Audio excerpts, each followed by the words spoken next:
Question is, do you support buying land south of Lake Okeechobee? And if so, how would you work in Congress to make a land deal happen?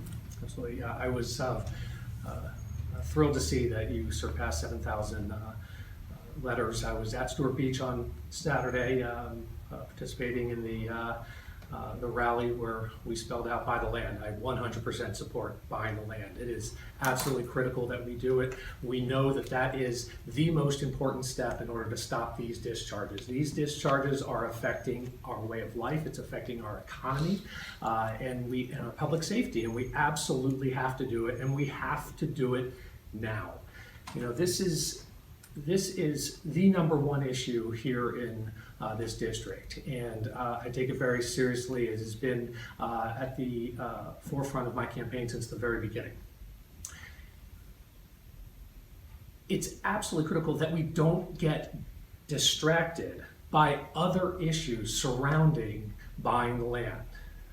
In other words, it's when we try to make too many people happy, we end up taking the easy way out and not addressing the most complicated, the hardest decision that needs to be made, and that is buying the land. We know that is very difficult. We've been talking about it for 40 years, if not longer, and it doesn't get done. And there's a whole host of reasons why, but if we don't take perhaps the difficult choice in limiting our focus to buying the land, then it may never get done. How can you as a congressman help make that happen? Absolutely. Well, there's a couple of things. First of all, the Florida legislators abdicating their responsibility and not enacting Amendment 1 and using those monies in order to buy the land south of Lake Okeechobee.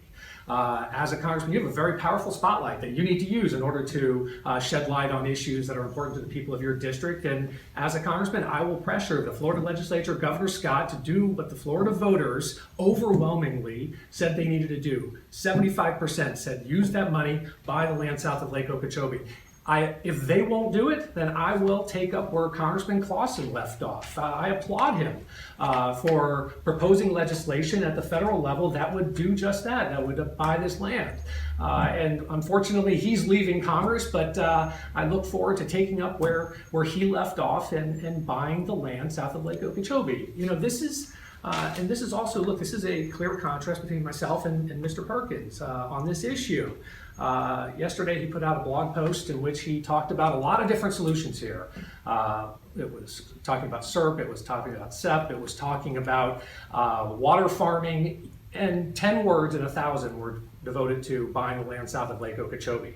The problem with that is if we talk about all these other solutions out there and we don't just focus on buying the land, the easy way out for the politicians is going to be passing the funding for SERP. Passing SEP. It's going to be passing some legislation pertaining to water farming, and then they let off the hook and we lose focus on the ultimate goal that we know we need to enact, and that's buying the land south of Lake Okeechobee. Stop there, let Mr. Perkins address his position on this. Well, thank you for bringing up my op-ed yesterday. But nonetheless, listen, I promise you don't want to challenge me on this issue because you don't know anything about it. First of all, SEP is an authorization, it's not a funding bill. The problem is that in order to buy land, you have to have a willing seller. And right now, whether it's Florida Crystals or U.S. Sugar, and I've had extensive meetings with both of them over the last few months. And you can talk about eminent domain all you want. It sounds like a viable solution. It's not going to happen. It's long.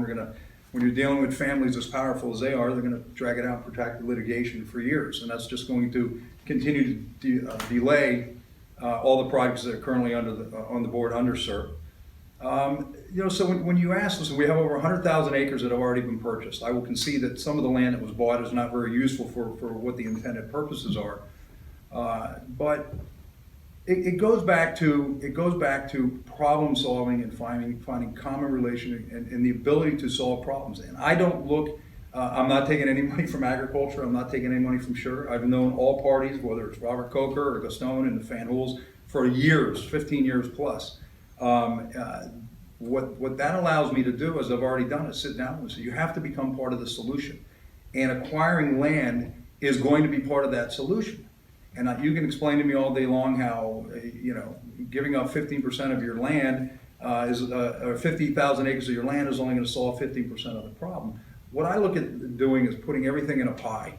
And whether it's water farming, I think it's a critical part. Water farming, I think dealing with the Kissimmee chain of lakes from the north coming to the south. I think obviously acquiring land to get the water flowing south. These are all important issues. But if we continue to take one-step solution, and that's acquiring the land, we're going to be talking about this 10, 15, 20 years from now. And it's just not going, it sounds good. It sounds great. Let's buy the land. We're going to buy the land and we're going to solve this problem. It's not the right approach. Listen, in your position in Congress, first of all, you can't force the state and the governor and the Republican-controlled legislature to do anything.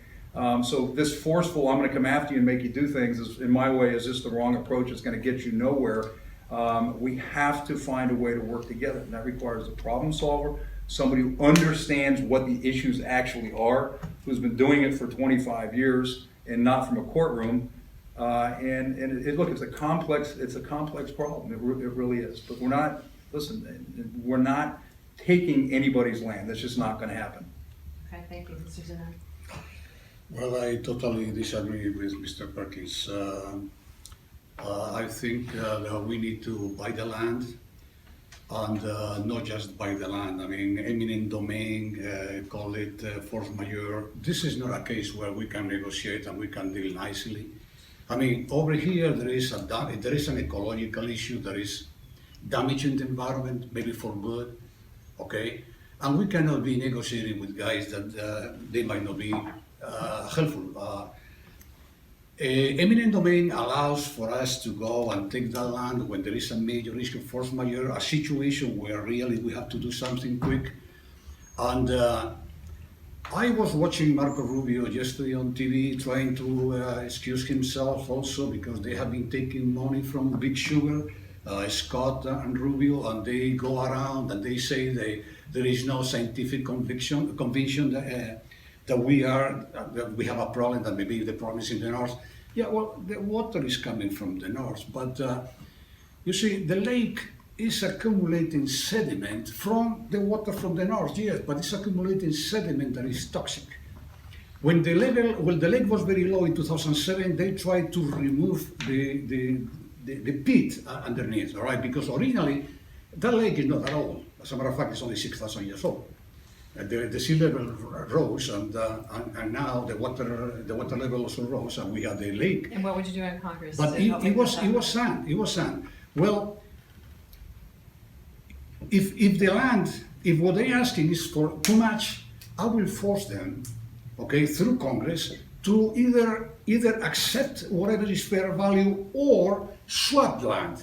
These guys have a lot of land. They might have to, they might keep areas where they have the plant or something like that and build some kind of protection around, but we need to swap the land. That will be more feasible for us because we have the land. I mean, we have parks that we have to sacrifice for that because this is more important. That's what I would propose. Thank you. Swapping.